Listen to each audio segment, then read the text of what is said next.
নমস্কার, আমি তুলিকা। আমার এই চ্যানেলে তোমাদের সবাইকে স্বাগত। এটা বিভিন্ন ধরনের গল্পের চ্যানেল যদিও, কিন্তু আমি সাধারণত জীবনের কথা বলি, যা দৈনন্দিন জীবনে আমরা রোজ ফেস করি, সেই ধরনের কিছু গল্প। এই গল্পগুলো তোমরা তোমাদের জীবনের সাথে রিলেট করতে পারবে। আজকের গল্পটা শুনে নাও। আমার দ্বিতীয় বিয়ের 1 মাস পূর্ণ হলো। কোনো সামাজিক অনুষ্ঠান হয়নি। বিয়ে মানে রেজিস্ট্রি ম্যারেজ।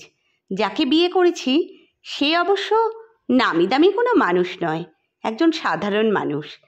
ছোট্ট একটা বইয়ের দোকান ওর। আমি নিজে অবশ্য সরকারি চাকুরে। পুলিশ ডিপার্টমেন্টের এসআই পদে জয়েন করেছি 7 মাস আগে। প্রথম বিয়েটা আমার টেকেনি। আমি নিজেই আর টিকিয়ে রাখতে চাইনি, তাই একদিন ঘর ছেড়ে বেরিয়ে এসেছিলাম। বাইরের লোকের কাছে রটিয়ে দেয়া হয়েছিল আমার স্বভাব চরিত্র ভালো নয়, আমি নাকি চরিত্রহীন, তাই বাড়ি ছেড়ে চলে গিয়েছি। আমি মনে করি অপমানের থেকে আত্মসম্মান অনেক বড়। যেদিন বাড়ি থেকে বেরিয়ে এলাম সেদিন একটু দরকারি একটা জায়গায় গিয়েছিলাম। সন্ধে বাড়ি ফিরতেই শাশুড়ি আমাকে বললেন, বাপের বাড়ি যাওয়ার নাম করে কোথা থেকে ঢলাঢলি করে এলে? একটু অবাক হয়ে জিজ্ঞেস করেছিলাম, কী সব বাজে কথা বলছেন? ঠিকই বলেছি, অমূল্য নিজে চোখে দেখে এসেছে। কলেজ মোড়ের একটা গলি থেকে একটি ছেলের সাথে ফষ্টি নষ্টি করে তুমি বেরিয়ে আসছো। বাড়ি ফেরার তো দরকার ছিল না, ওর সাথে রাতটা কাটিয়ে দিতেই তো পারতে। বলে রাখা ভালো, এই অমূল্য আসলে আমার নন্দাই, আমার একমাত্র ননদের পতিদেব। তো আমি বললাম, দেখেছে ঠিকই, আবির আমার ভালো বন্ধু। তাছাড়া স্কুলে আমরা একসঙ্গে পড়তাম। ওর থেকে 2টো বই নেওয়ার জন্যই গিয়েছিলাম। এরকম বাজে কথা বলবেন না। থাক, অনেক হয়েছে।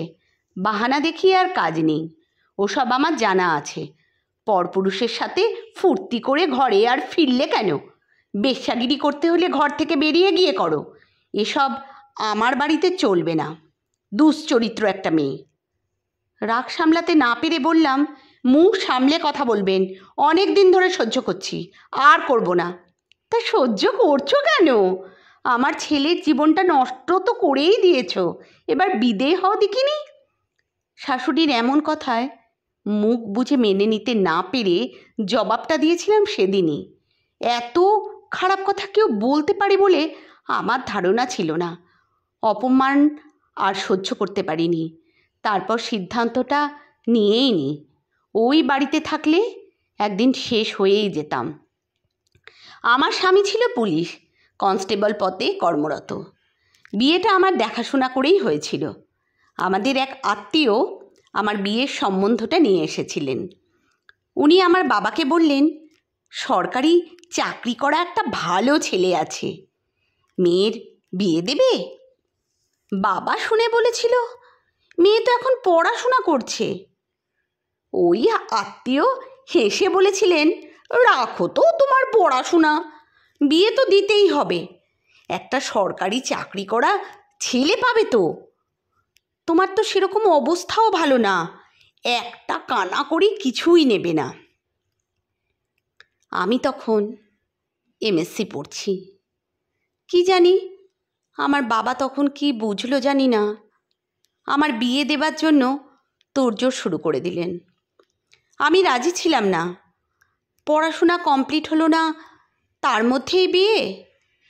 বাবা মা সবাই মিলে বুঝিয়ে দিল, সরকারি চাকরি করা ছেলে, এই বাজারে একটা সরকারি ছেলে পাওয়া মুশকিল।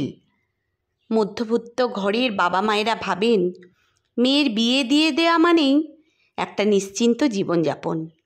কিন্তু কতটা নিশ্চিন্ত জীবনযাপন সেটা উপলব্ধি করলাম বিয়ের পর। সরকারি চাকরি করা ছেলে এটাই অনেক বড় ব্যাপার, তাই চাকরিটাই সব। তার শিক্ষাগত যোগ্যতা না দেখলেও চলে। একজন কোনো রকমে মাধ্যমিক পাশ করা ছেলের সাথে গণিতে এমএসসি পাস একটি মেয়ের বিয়ে হয়ে গেল, মানে বিয়েটা দিয়ে দেয়া হলো। আমার জীবনের সব থেকে বড় একটা খারাপ লাগার জায়গা এটাই। বিয়ের পর বুঝলাম যোগ্যতা বিচার হয় সরকারি চাকরি দ্বারা। আমি যেহেতু কোনো চাকরি করি না, তাই আমি অযোগ্য। শিক্ষাগত যোগ্যতাটা কোনো যোগ্যতাই নয় তাদের কাছে। স্বামী মানুষটি যেহেতু সরকারি চাকরি করে, তাই তার পদানত হয়েই থাকতে হবে। বিয়ের 2 মাস পর একদিন বলেই ফেলল, এমএসসি করে কী করেছো? চাকরি পেয়েছো? একটা মাধ্যমিক পাশ হতে পারি, কিন্তু সরকারি চাকরি করি। দম থাকলে চাকরি পেয়ে দেখাও। নিজের উপর ভীষণ রাগ হতে লাগলো। সত্যিই তো, এমএসসি পাশ করে এইরকম একটা ছেলেকে বিয়ে করলাম। অবশ্য বিয়ের আগে সবাই মেয়েদের পড়াশোনা জানতে চায়, ছেলেদের পড়াশোনাটা কে আর জানতে চায়? সরকারি চাকরি মানে তো সে মহাপুরুষ, তাই আর না জানলেও চলে। নিজেকে হেরে যেতে দেখতে লাগলাম। বিয়ের পর আমি যেন আর আমার মধ্যে নেই। না আছে আমার পড়াশোনার জগৎ, না আছে স্বামীর সঙ্গসুখ। তিনি বিয়ে করে দায় সেরেছেন মাত্র, কারণ ওনার ছুটি নেই। মাসে 1-2 দিন বা 2 দিনের জন্য বাড়িতে আসেন রেস্ট নিতে।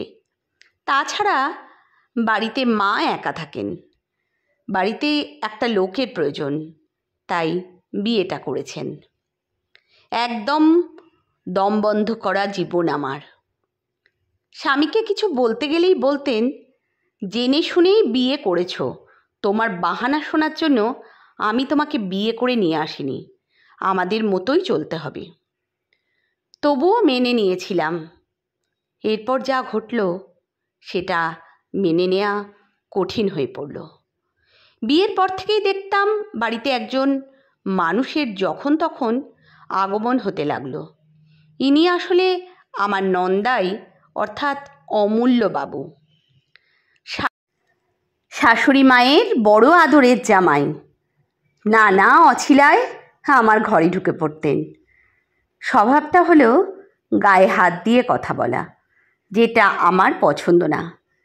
একদিন এমন টাইমে এলেন, শাশুড়ি মা কি একটা দরকারে বাইরে গেছেন, ঠিক সেই সময়ে হাজির। আমাকে একা পেয়েই শুরু করলেন টানা হ্যাচড়া। রাগে থাকতে না পেরে গালে টেনে চড় কষিয়ে দিয়েছিলাম। শাশুড়ি মাকে বলতে শাশুড়ি মা বললেন, তুমি অমূল্যর নামে এসব কথা মুখে আনলে কি করে? ও তোমাকে নিজের বোনের মতো দেখে। ছি, তুমি নিজেই একটা চরিত্রহীন। ও আর এ বাড়িতে আসতে পারবে? নিজের মতো করে সবাইকে ভেবে নাও, তাই না? কথাটা শুনে আমি অবাক হয়েছিলাম। সব দোষ হয় বাড়ির বউয়ের? জামাই হয় ধোয়া তুলসী পাতা? শাশুড়ি আবার এই খবর ছেলের কানে পৌঁছে দিলেন। তারপর থেকে শুরু হলো খারাপ ব্যবহার। কথায় কথায় আমাকে শুনতে হতো আমি দুশ্চরিত্র।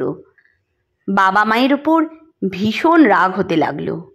মেয়ে নিশ্চিন্ত নিরাপদ জীবন খুঁজে দিতে গিয়ে বিয়ে দিয়ে দিলেন।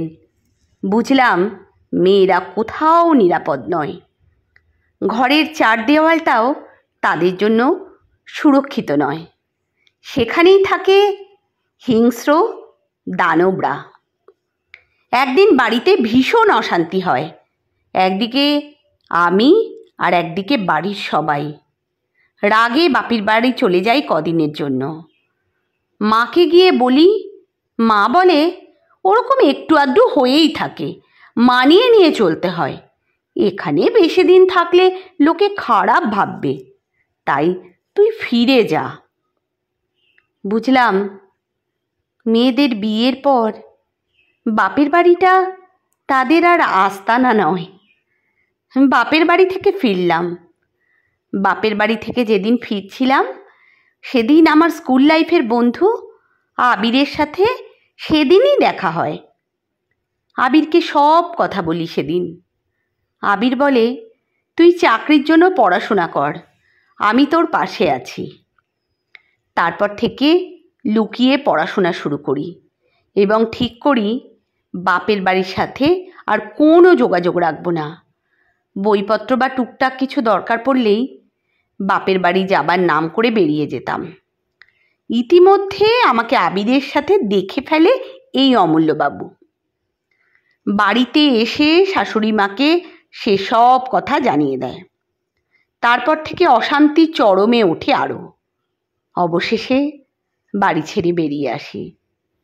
তবে আমার জীবনে আবির দেবদূত হয়ে আসে। একজন ভালো বন্ধুর যে কতটা প্রয়োজন সেটা উপলব্ধি করি সেদিন রাতে। আবিরকে ফোন করে যখন বলি, আবির, আমি বাড়ি ছেড়ে চলে এসেছি, কিছু একটা ব্যবস্থা করে দে, তা না হলে আমি শেষ হয়ে যাব, আমি নতুন করে বাঁচতে চাই।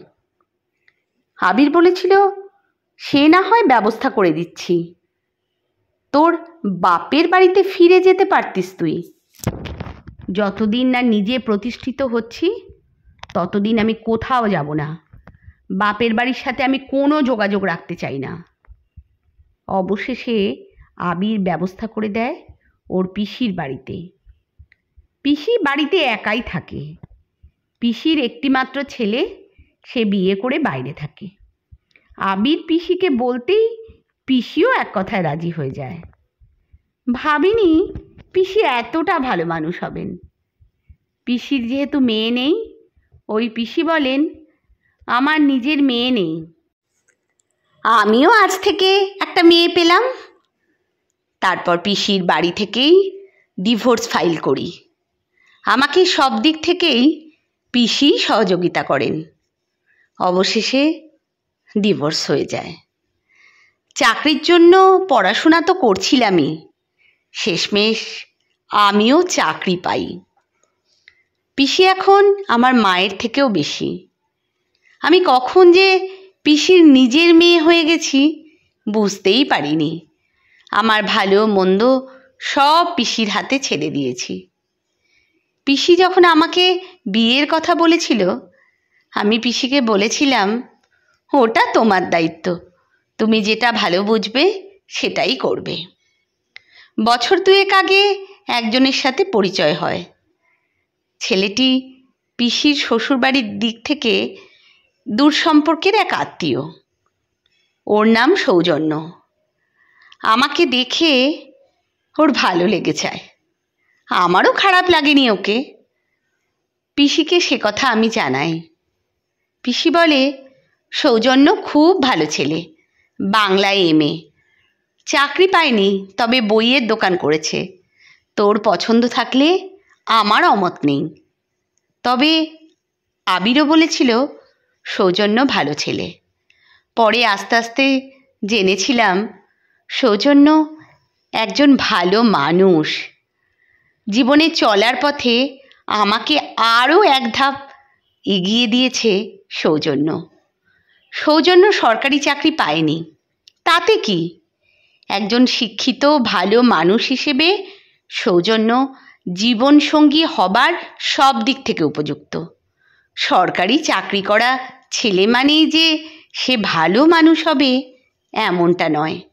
তবে কয়েকজন ভালো মানুষকে না পেলে আমার জীবনটা অন্ধকারেই হারিয়ে যেত। আজ ওরাই আমার জীবন পথে আলোর দিশারি। গল্পের নাম দিশারি, কলমে সরজিৎ ঘোষ। সত্যি ওনার প্রত্যেকটা লেখা অনবদ্য। তোমাদের কেমন লাগলো অবশ্যই জানিও, আর চ্যানেলটা সাবস্ক্রাইব করে পাশে থেকো কিন্তু। আরও সুন্দর সুন্দর জীবনের মূল্যবান কিছু কথা শোনবার জন্য অবশ্যই পাশে থেকো কিন্তু সবাই।